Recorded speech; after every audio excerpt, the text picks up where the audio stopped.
এখন একটু যাচ্ছি, একটু আমাদের রাজহাটের দিকে যাব। আর মাও এসছে, মাকে চেঞ্জ করবে, ওই জন্য বলে একটু আয়, তাই আমিও যাচ্ছি এখান থেকে। আর এখানে মা দাঁড়িয়ে থাকবে। চলো।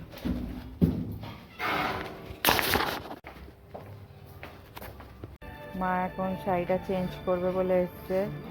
মা কোন শাড়িটা চেঞ্জ করবে? এই যে এটাতে আছে, ওই শাড়িটা একটা শাড়ি একটা চেঞ্জ করবে। শাড়িটা চেঞ্জ করে দেখছি, দেখছি দেখছো মা, এটাও পছন্দ হয়েছে মায়ের, নেবে। মা আমাকে ডাকলো আয়, আমি একা একা যাবো, সেই জন্য আমি এলাম।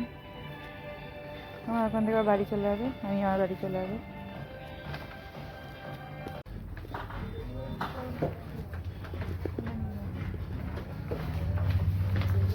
মা আবার নাচের জন্য সব মিষ্টি সব পাঠিয়ে দিল।